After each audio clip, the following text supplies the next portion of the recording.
Hello, pickpockets and pathfinders. My name is TV Skyn, and welcome back to Final Fantasy XIV, where in the interest of speeding things along a little bit for my dear Lancer here, we're gonna do some dungeon crawling to level him up a little bit fast. And my chat has informed me that one of the interesting ways to do some power leveling is to head into the Palace of the Dead, a region I think I've unlocked, but which I have not actually tried yet. So I have picked 4 random lunatics to come with me, and I'm gonna try and talk to him and say hello. I guess I'll say... Okay, there is no save data. Cool. I say enter the Palace of the Dead and go there. And with a fixed party, which is my guys, I believe that's the one for entering with my people, yes? Let's see what the Palace of the Dead is. Hopefully my party will be patient while I read through all the dialogue.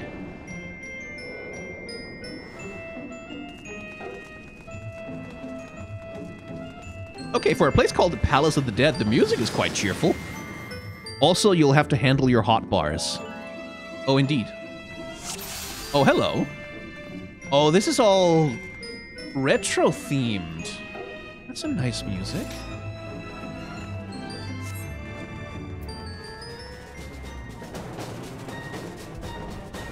Ooh, now something's happening. Ooh, mysterious floating person. Ah, another visitor. Mysterious floating person in platform boots.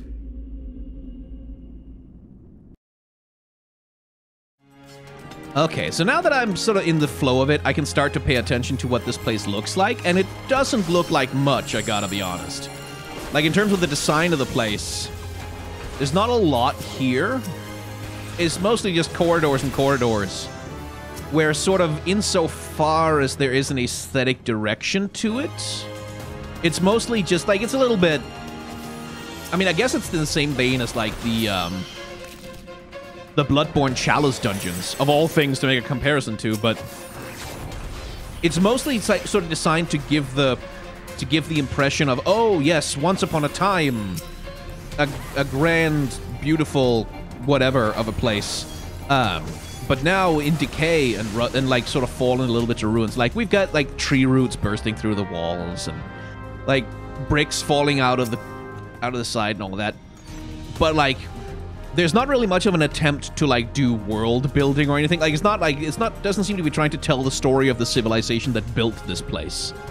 Yeah, and I'm completely willing to believe that the designs get more interesting as we go. But it's a very utilitarianly designed place. It's designed in a very utilitarian fashion.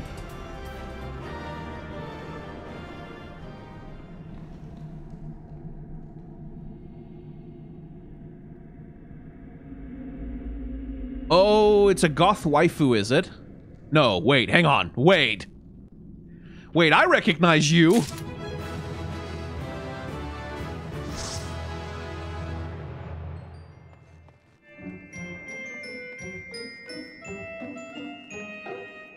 Okay,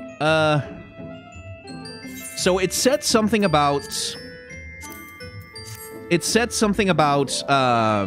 if I leave with a full inventory, there'll be penalties. What does that mean? Like, is it basically trying to encourage you to run as much as you can and then die and then get taken out of the dungeon that way? Or, like, is it trying to encourage you to do the roguelike thing? Just items getting lost, okay.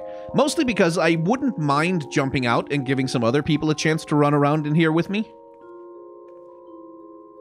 If your inventory is full, you can't collect the reward items. I see, okay. Because then, I think I'll hop out, and I'll make a new, bring 3 new people along. You can't. Fixed parties. Oh, I have to continue with this party. Oh. Oh, shit, I didn't know that. Okay, well, sorry about that. I'll go back in, I guess.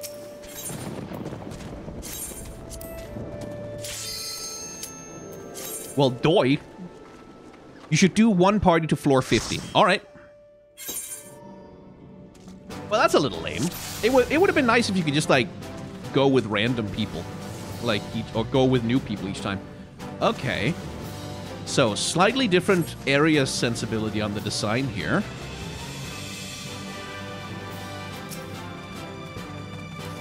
So this looks more like crystal caves, like hiding out somewhere underneath the dungeon, or some sort of natural outgrowth that sort of flows into whatever the palace is.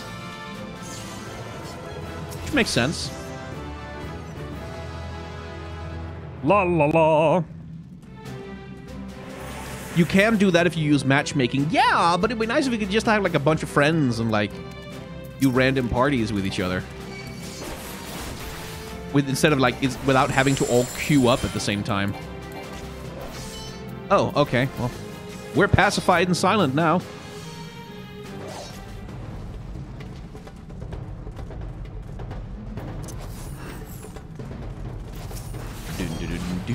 I kind of liked it better when the music was like sort of all chill and like ambient.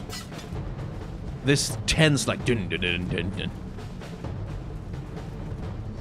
It makes me feel like it should be a lot more action than it actually is.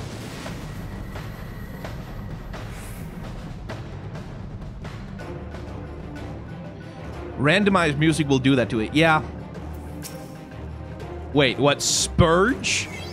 You're seriously called Spurge?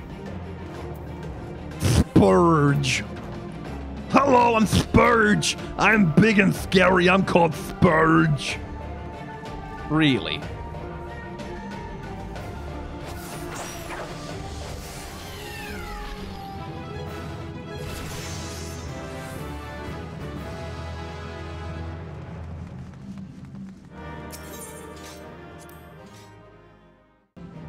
I mean, death becomes her, I will say. That's a nice outfit. And I guess now I know where the, oh, okay, she has the little familiar. And I guess now I know where the, wrist flower comes from.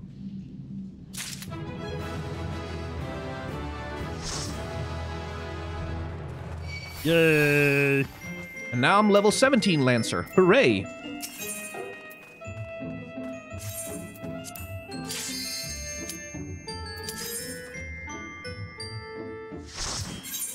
Well, actually, good point, Twitch Ahmed. Ooh, dramatic music. So that is an NPC that we met in a previous quest, who tried to revive her dead lover as, well, as a monster, basically. She did some necromancying in some unfortunate and nasty ways, and we had to go and deal with that. Yeah, she put the romance in necromance, that's true. There's something charming about MIDI choirs. Like the sort of the choir noise, but it's created by sampling. It has a certain vibe to it.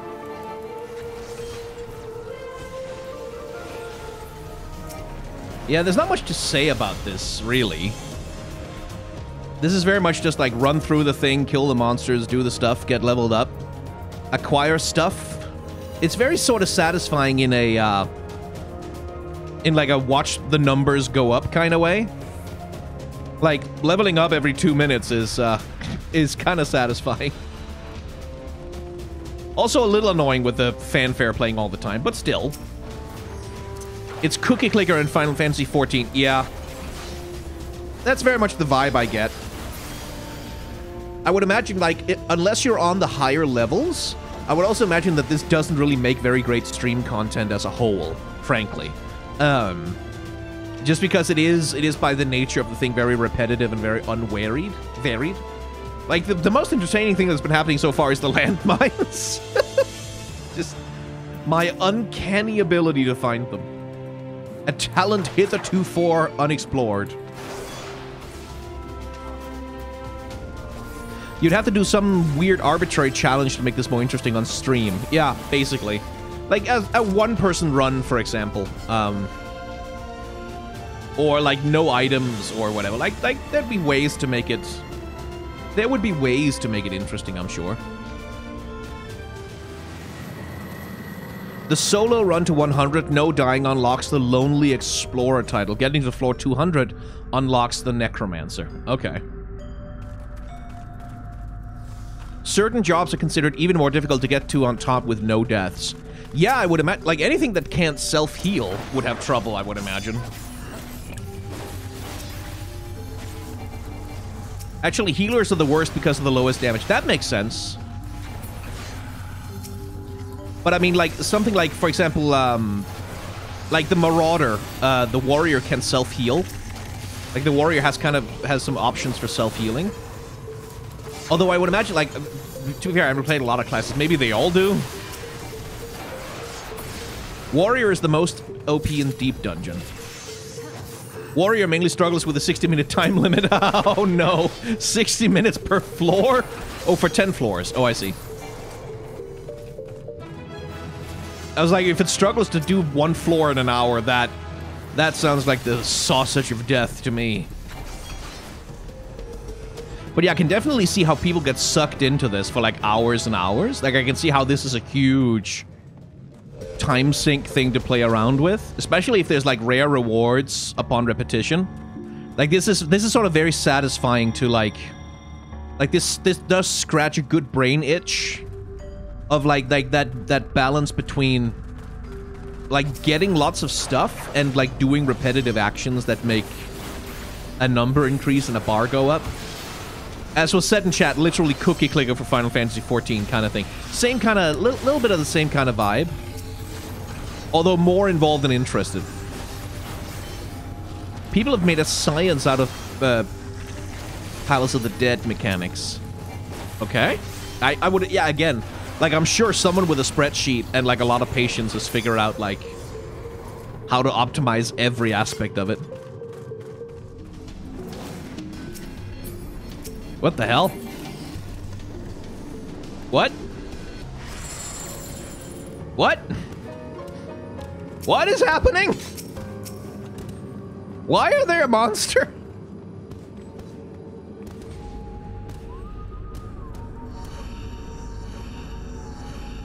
That's the Rage Palm. Ah.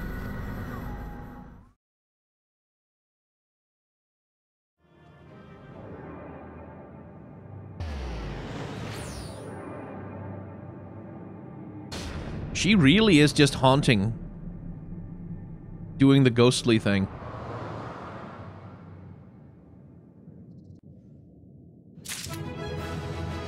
Very, oh,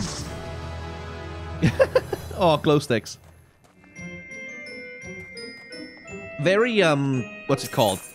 Psycho Mantis. Very Psycho Mantis of her.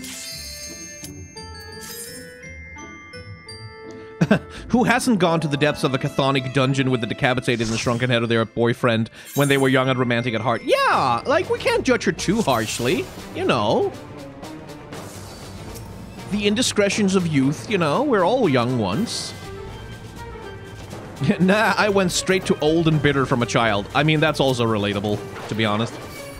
I spent a good bit of my childhood being about 40 years old. And got younger later in life. Some jobs take way too long before they get a satisfying rotation. Yeah, I can imagine that. But I do also kind of feel like in terms of, like, as someone who's not a hardcore MMO player, I kind of appreciate that each of these classes have, like, gone slow on me.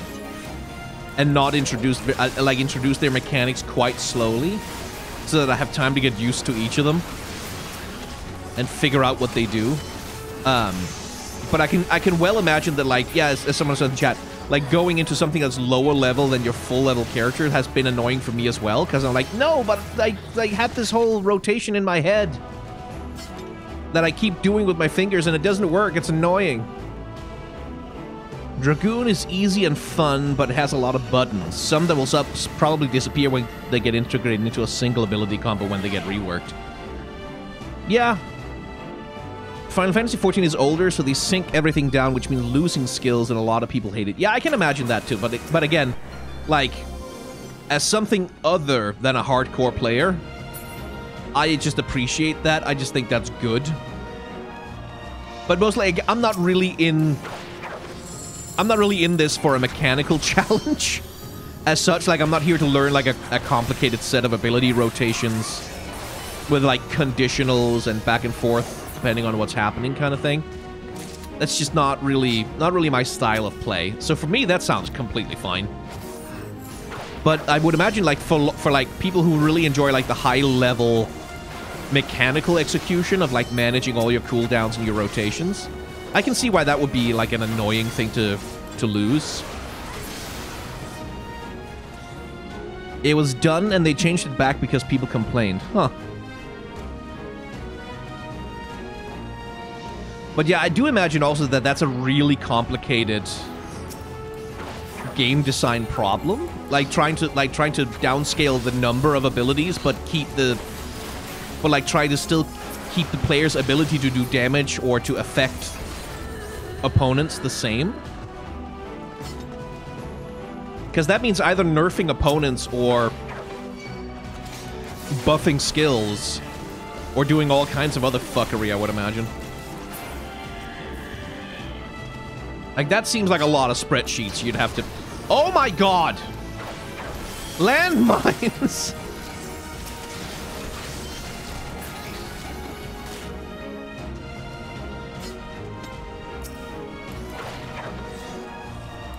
Also, that Final Fantasy XIV has controller users. Yeah, and that also puts a hard cap on how many abilities you can have. Like, in terms of, like, of how much you're gonna ask people to scroll through, like, various hotbars with their controller.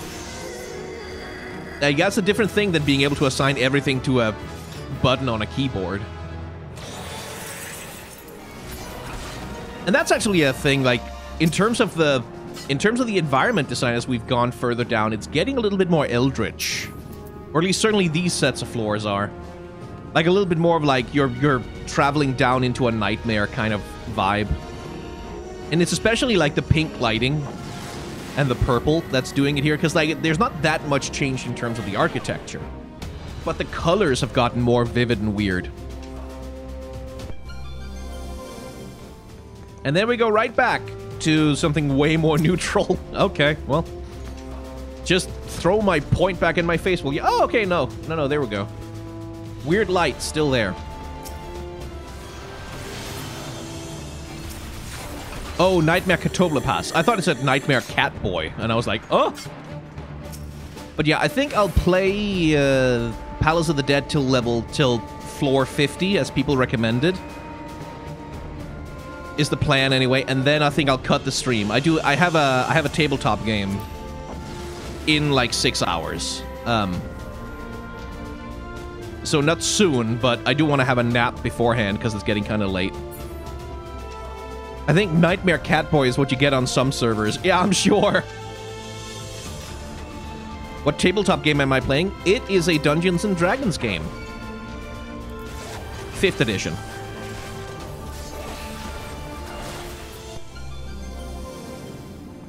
I am in 2 campaigns of Dungeons & Dragons right now, and then 1 World of Darkness campaign.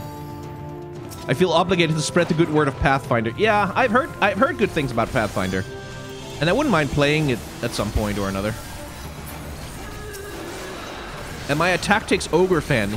Yes, but the only one I've played is, the only one I've played is the Game Boy Advance one. So I've been thinking about playing the remake of Tactics Ogre that's come out. But no, yeah, like one of my D&D campaigns is a sort of standard, like a standard set in the world of Faerun, sort of classic D&D campaign about like delving into the secrets of this order of wizards that fucked up magic all over the world. Like lots of dark secrets and orders and blah blah. The other one is a Sky Pirates, like an original world that our DM created. So we're all crew members on like a flying ship up in the sky. And we're very early in that campaign yet.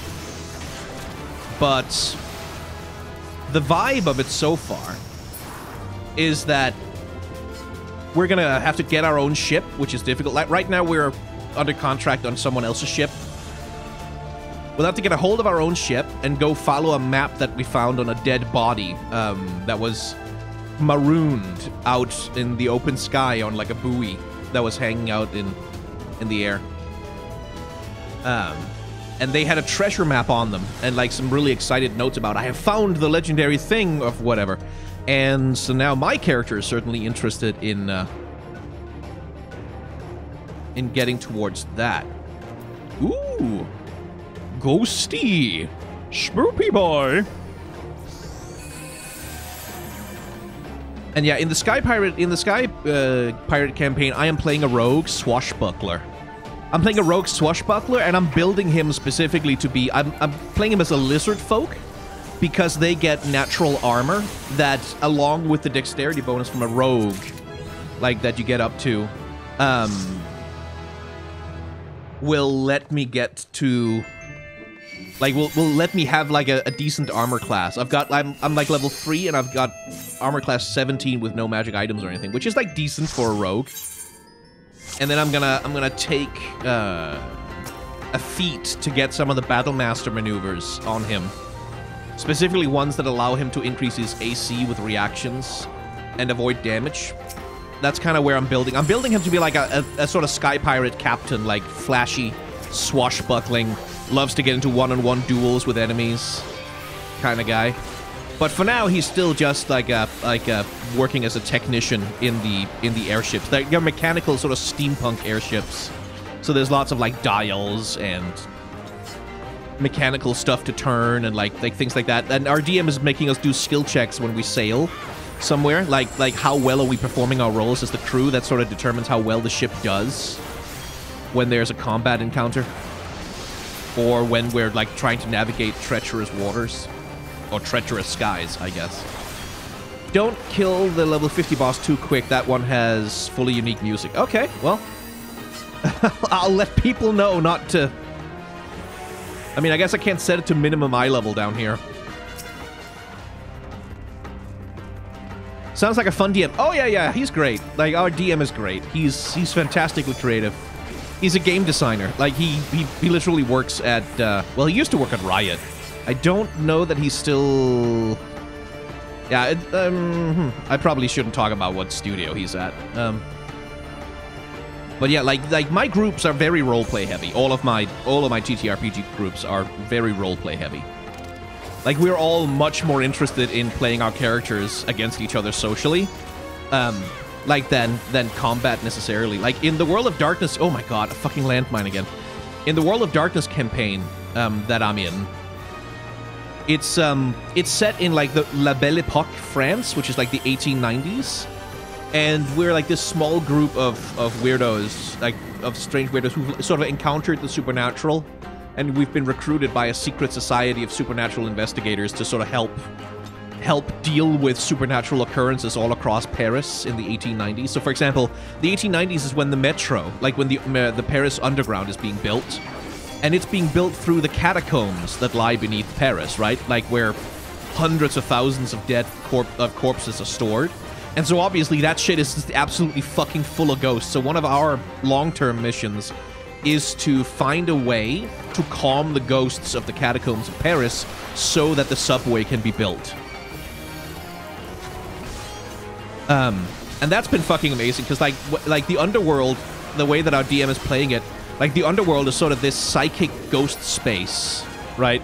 So you go down there, and at first, it's just normal catacombs. Like, oh yeah, there's some skulls on the walls and shit. But the further down you go, the more psychic the environment becomes. So, like, you'll get ghosts, like, we encountered some ghosts that had died in a fire, and they manifested that, like, with the entire passageway turning into the burning house that they died in. And my character, because he's a sort of chivalrous character, like he feels like he has a very strong duty to protect women. And so because the ghosts that were in the burning building were women, he basically ran into the fire trying to carry these ghosts out of the burning building, and took a lot of fire damage from that. But that was a great role-playing moment, like, because like there were some difficult roles to do that, and I got... And my DM rewarded me for it. Like, they were like, shit, you played your character well. You get some reward for that. Ooh, we're blind again.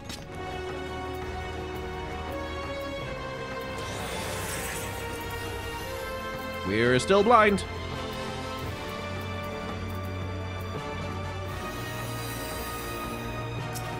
Okay, well, blind it is. Oh yeah, that does rather reduce the damage output, doesn't it?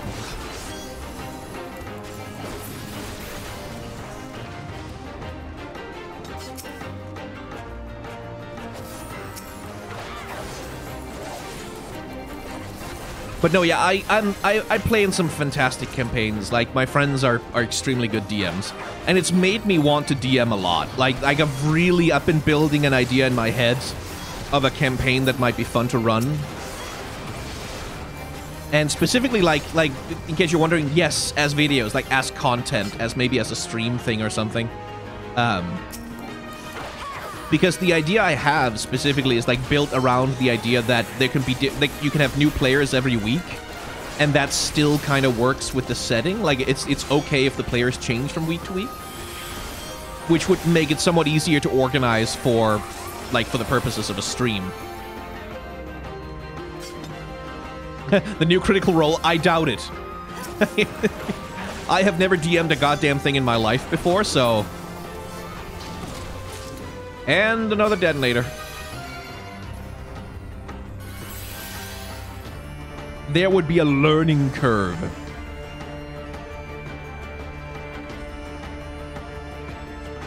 A West Marches style game. I don't know what that is, but I doubt that that's what, like, no. I don't think that's the same as what I have in mind.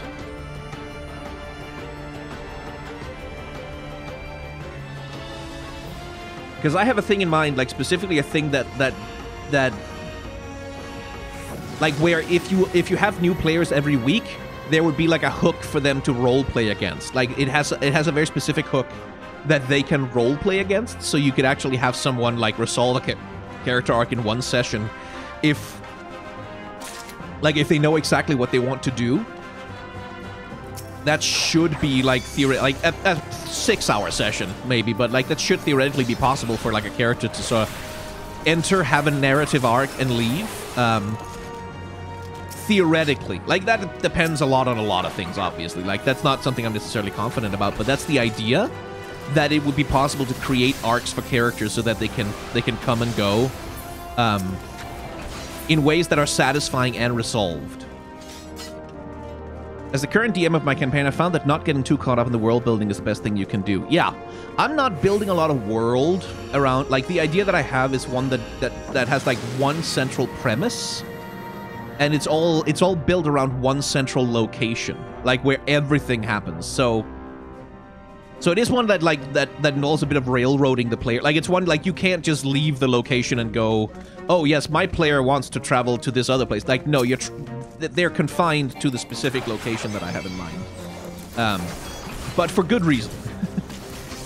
And here I am being coy. Like I don't want to reveal too much about it in case I actually get to do it this year. I do have a thing of like there's two ambitions I have for 2023. Two things I want to get to.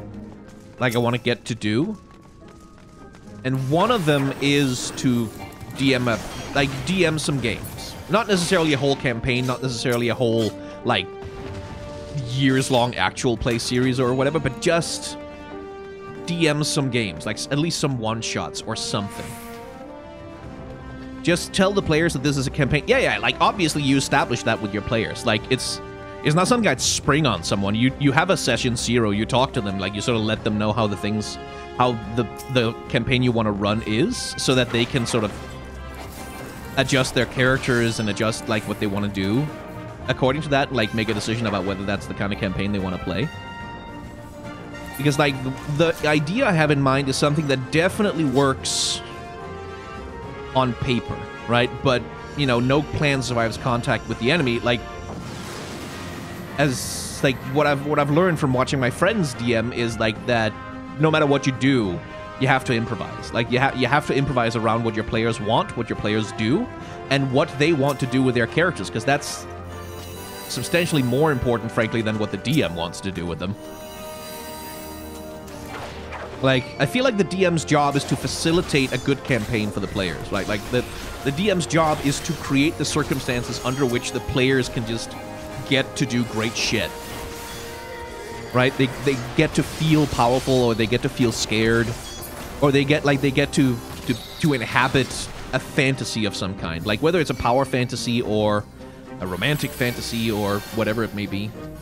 And I also feel like that would be the most satisfying, because like I don't feel like I don't think I'd find it super satisfying to sort of like play theater director and like order people around like actors. At least not in the confines of D&D, like in the confines, at least not within the context of like a tabletop system. I don't think I would find that very satisfying. Because like at that play, at that point, I would just stage a play. Like that's something you can do online these days too. Like I know a few people who put on like online only plays, remote plays. Did you see OSP do Macbeth? No. I never saw it. I saw the highlight reel that they posted later where they were just trying to crack each other the fuck up. That was very funny. But I didn't see the whole thing, no. I was part of, like, some years ago when Philosophy Tube did, Philosophy Tube performed all of the plays of Shakespeare on stream with like her friends. And I was sort of part of the community of that. I helped do some of the artwork, and like the curtains closed holding screen. So I was sitting there like seeing basically all of those plays. And that was pretty great. Like, it's more of a table read than like a stage play, but it's still very cool. Did you all hear that they walked back on the new OGL? They completely canceled the new OGL? Well, good. That's nice. I'm sure they'll try some shit, but, you know. Like, they've walked back on it, but it's clearly something the company wants to do, so they'll find some other way to try and introduce the ideas of it. Because, like, I'm convinced 100% that Wizards of the Coast have, like, they have some shit in mind. Like, they have some kind of monetization scheme that they want to do, and OGL was meant to enable it, and and their management is gonna still... Like, their management is not gonna stop trying to pursue that. Their management is not gonna stop trying to get to that point where they can do whatever monetization scheme they have in mind. It's just they're gonna have to find another way to do it. It's like one of the things people were talking about was like subscription fees, right? Like that they wanted to charge a monthly subscription. I don't know that that was officially fully confirmed, that was part of the plans, but that's the kind of thing that they would want to do, because like that's the Netflix model, right? Like that's the recurring payment user spending thing that they were talking about in terms of monetizing D&D more like video games.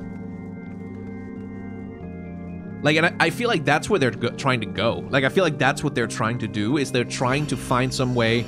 Like, that's why they bought D&D Beyond, is they want to convert more players and monetize more players with recurring like, subscription fees, because there's so much money in that. So, like, OGL's gone. That is great. I like that. I'm pleased with that, but I would be vigilant of them trying something similar in the future. Like, because if they drop the OGL, presumably that'll be at least in large part because they were pressured by the ORC, like the open licenses that Paizo and Cobalt Press and the others were immediately starting to build.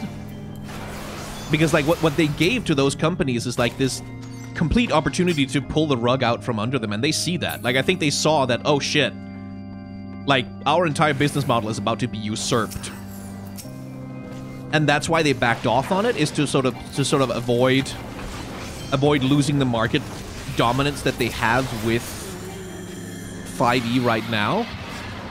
Because, like, all it's gonna take is if Dimension 20 and Critical Role and all the popular TikTok actual play podcasts and shit, like, if they all transition over to Pathfinder, like, the audience will follow, because the audience, like, because that's what I think anyway in terms of what shows like Critical Role and Dimension 20, like all the actual play shows that have gotten big. What I think they do more than anything is that they teach people the rules and mechanics. Like, they teach people, oh, this is how to play tabletop. This is how to play, like, Dungeons and Dragons specifically.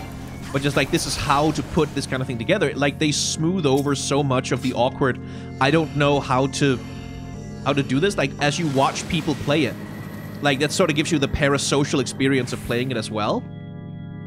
And people internalize the rules, they internalize the tropes, they internalize, like, the turn order, and, like, the action economy and all that. Like, all that shit that's usually really difficult to teach a new player.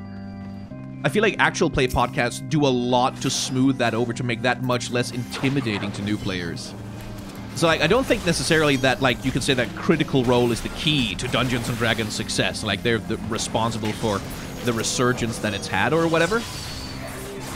But I think it is fair to say that shows like that kind of community engagement is a large part of why tabletop RPGs became so popular. That and a pandemic, like a global pandemic, also helped.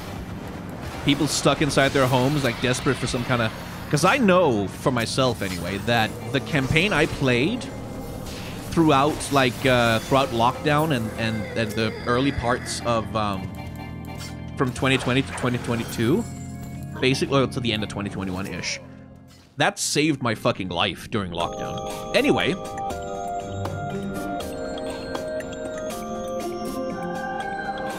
It would seem our guest has overstayed their welcome. Come, my love, let us show him the way out.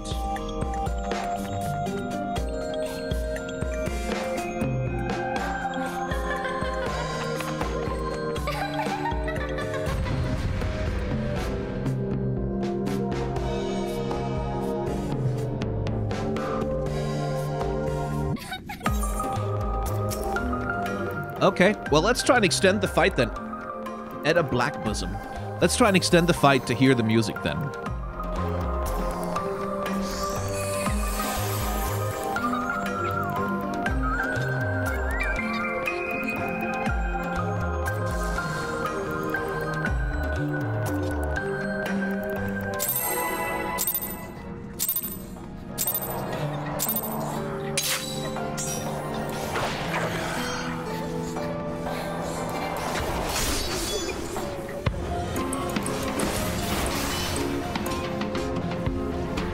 Oh, let's hug her. Hug her.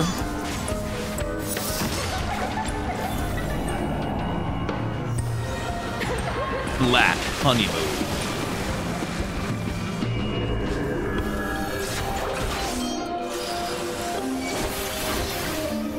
It's a waltz. That's what it is. It's a waltz.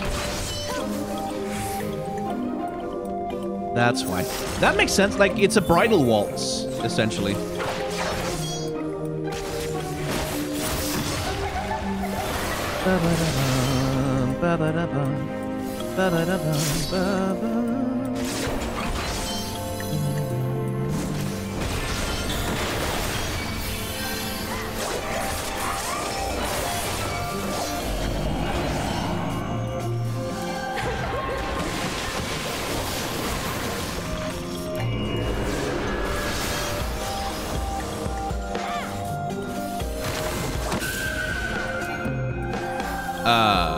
Okay. Well, that seems bad.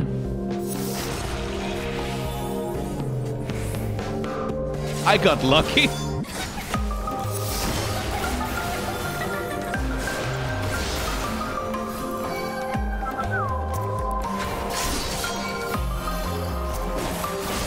Yeah, because like the diddly dum dum diddly da, like that little synth line pluck.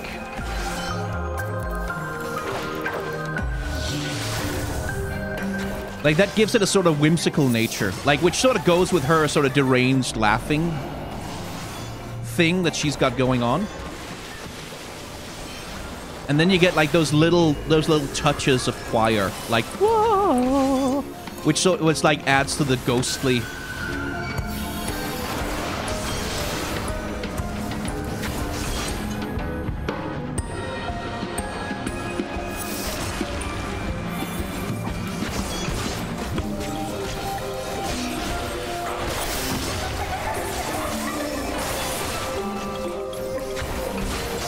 That is a cool little song. Like that's a nice little boss theme. It's chill.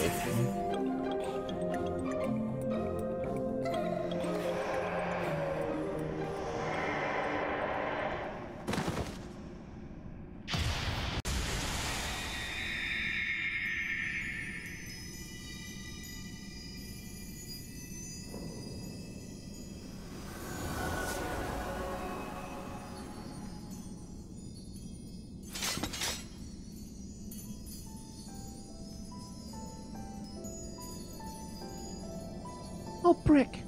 So good to see you. I've started anew as an adventurer, just as I promised. Would that Aver could see me now.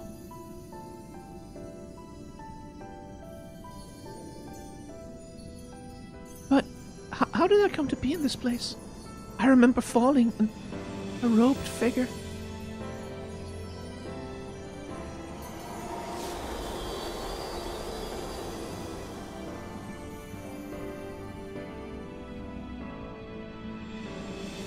It'd be nice if she gets to be at peace now.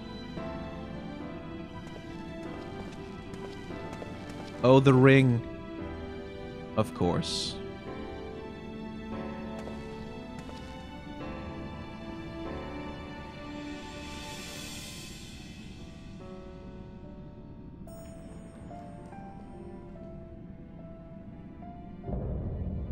Oh, yeah, Edda slain, thank you. Couldn't you have said put to rest or something? Rather than this Dark Souls-ass text.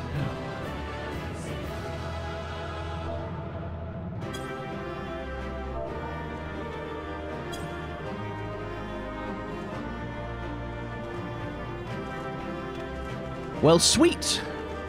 Yeah, Nightmare Slain, exactly. But I mean, I guess technically that's what we did. Is like we pulled her out of the dark. Noun verb. Yes, exactly. Well, that gets me to level 22. Now to open the sacks. Yes.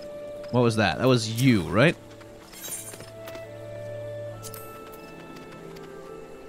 When exploring the deep dungeon, you'll find blah, blah, blah, blah, blah, blah. Yes. Appraise. High House Boots. Okay. Serpent Tracer, Savage Aim Materia, Gridanian Sparkler, Storm Tracer, Battle Dance Materia, Magic Prism, Mithril Eye. Palace of the Dead, Interior Wall. Gridanian Sparkler, Savage Aim. Modern Aesthetic, Samsonian Locks. Oh, new hair for the Viera and the Hrothgar. Hey, Brick gets a new hairstyle. Let's see, Thavnarian gloves. Bluebird. Aww. Oh, unavailable. I thought it was set only available. Aw. Aw, come on. Darn. I got my hopes up. The Wood Whalers Knissi knows you and has heard your name somewhere before. I say, aren't you that adventurer that's been exploring the Palace of the Dead? Brick, isn't it? You've caused quite a stir among the men. Indeed, everyone in the Shroud speaks of your daring, some more favorably than others. You see, there's this Lalafell who came to bust Karen's druthers a few days past. He practically lives in the tavern now, always deep in his cups, muttering about dead friends and vengeful spirits. He mentioned your name amongst his ramblings, several times, in fact. We usually pay no mind to drunkards at the tavern, but to be frank, he's become something of a nuisance. Perhaps you could speak with him. If the gods are good, you'll catch him in a moment of sobriety. Balan Underworld, yeah. Well, that was different. I think I know who that Lalafell is, though. I think I have a sense. Balan Underworld. There he... Another bottle. A strong seventh time. Has some drown's troubles in this tepid piss you call ale. I said, Greg, the gods would deliver you to me as a third time. If anyone can help me, it's surely you. After our ordeal in the Temterra Deepcroft, I've tried to return home, but it's no use. Try as I might, I can't stop thinking about her, about Edda. You saw her? What? When? Where?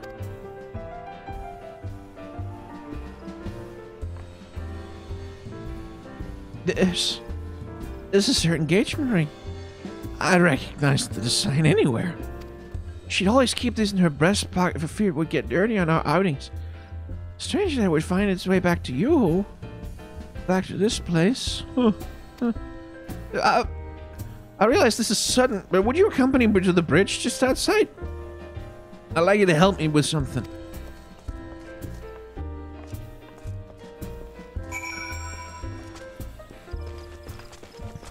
A funeral for the poor girl, perhaps.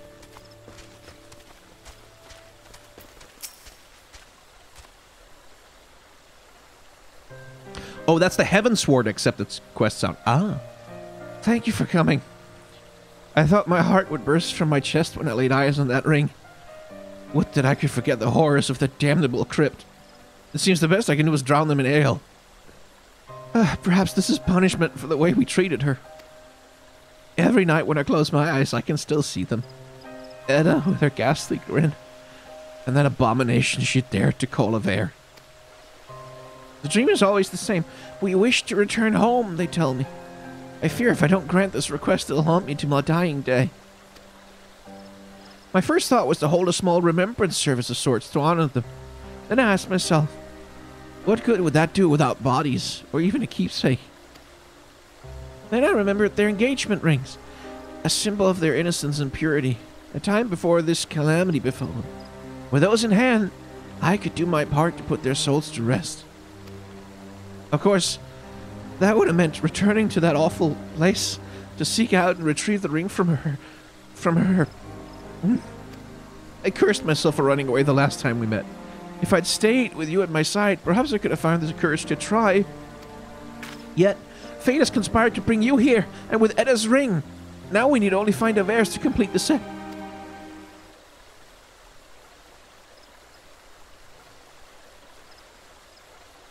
Now I know what you're thinking, and no, I will not ask you to accompany me back to the Town Tower Deepcroft. Thankfully, that won't be necessary. You see, the night before our fateful foray into the Deepcroft, Vare and I went to the Druthers for perhaps one too many drinks. We stumbled outside in a drunken stupor, and it was here that he fell into the river. We thought it hysterical. That is, until we realized not only were his gauntlets missing, but his ring as well. There was no use searching for it in the dark, so we decided to return to First Light, but alas, we never found it. Edda could never know. Now, I would make things right. To do that, we must retrieve Avare's ring. Come, I very much doubt these shallow waters would carry his gauntlets far.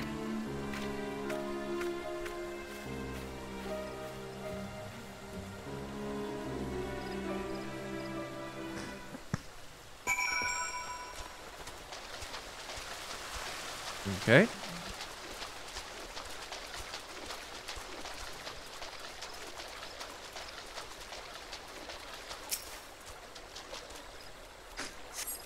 A pair of old rusted gauntlets. A cursory shake dislodges a dull ring from within.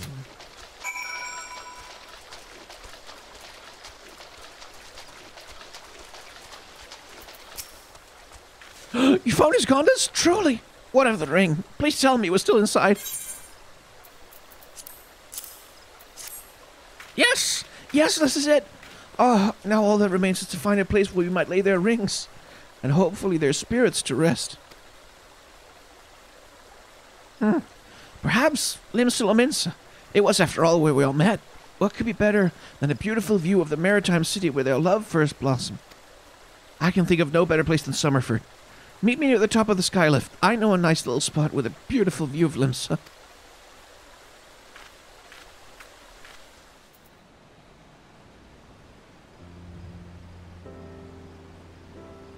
Would you look at that? It brings back such fond memories. Now, let us offer up our prayers to the dearly departed.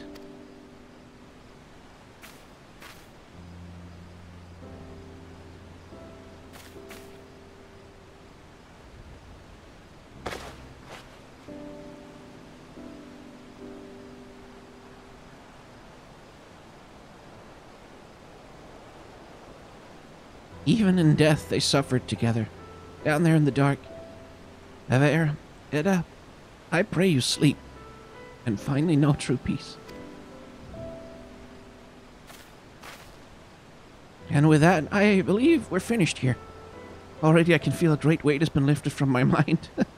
Perhaps I may even enjoy a good night's rest. Words cannot express my gratitude, Brick.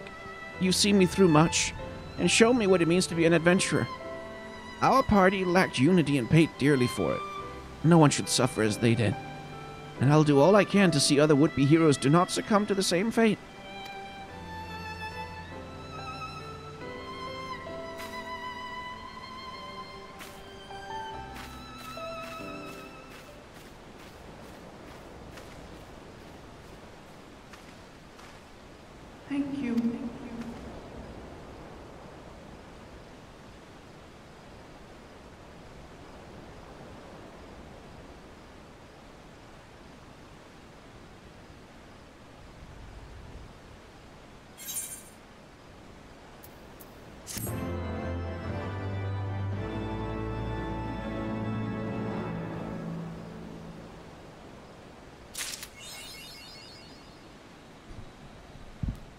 Yeah.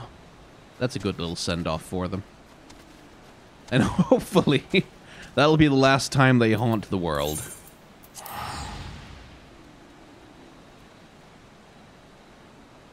The downside of doing this side quest is that now Edda's ghost no longer appears randomly in cities stalking you. What?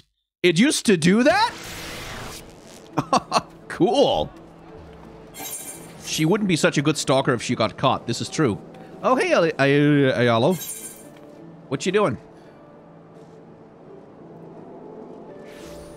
Pike of the Goddess. Okay, that sounds extremely cool. A level 60 weapon. Not going to be able to use that on my on my Lancer just yet.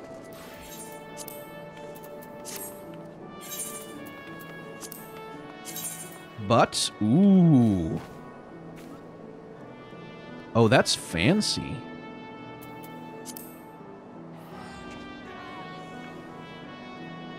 That's very cool. Thank you. Damn. Nice. That rules. Okay, well. In the worst outfit. Oh, another thing. Oh, pants. No, chat took a vote, Macaria. And chat took a vote and decided that Lancer should not have pants. So, as long as I'm a Lancer, until I get Dragoon, I am disallowed from wearing pants. But I appreciate it nonetheless. And I appreciate the little... Oh my god, help! I'm trying to... No, hang on. Not what I was trying to do. There we go. Okay. Wait, ooh, is that what I think it is? The Thavnarian tights? Ah, yes. Yes. Okay, that... There. Oh, yes. Oh, we can do something with that. I might need to change the colors a little bit. But we can definitely do something with that. Just the gear we got from... Oh, Palace of the Dead. Well, thank you. I mean, only give it to me if you don't need it. No, god damn it.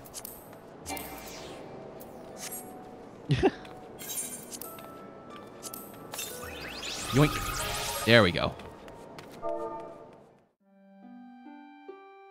Hi, sorry, I'm just going to interrupt the game for a second here to tell you that Jane, my lovely editor who makes these episodes so nice, has written a book with their wife Laura Kate Dale called Who Hunts the Whale. It's a satirical novel about working in the games industry, exploring the absurd realities of working in AAA games development, the strange and disheartening issues that burn people out, and even what might possibly be done about them. It comes out on February 16th, and if you need something to read, hey, I recommend it. Anyway, back to Eorzea. Anyway... That is probably where I'm going to have to cut the stream. I have a tabletop game and I need a nap before I go get to it. But that was the Palace of the Dead and the end of Dear Edda's quest. That was quite nice to be able to knock that out in a quick little go around and get the Lancer up a few levels. I'll have to find a way to grind it a bit myself off stream, so we're not going to have to spend too much time on that going forward. But for the night, thank you all very much for watching. If you're on YouTube, like, comment, and subscribe to the channel. That's very helpful for me. If you want to watch episodes as they go out there early, become a member of the channel, because that'll give you early access to episodes. If you want to watch the streams as they're being recorded, head on over to my Twitch, become a subscriber over there if you want to watch the full VODs of the streams with the in-between episodes, hanging out bits included if that's your kind of jam. And that, I think, is all of the self-promotion. Thanks for watching. Remember to be kind to one another. Have solidarity with those who are worse off than yourselves, and may the tides of history wash gently over us all.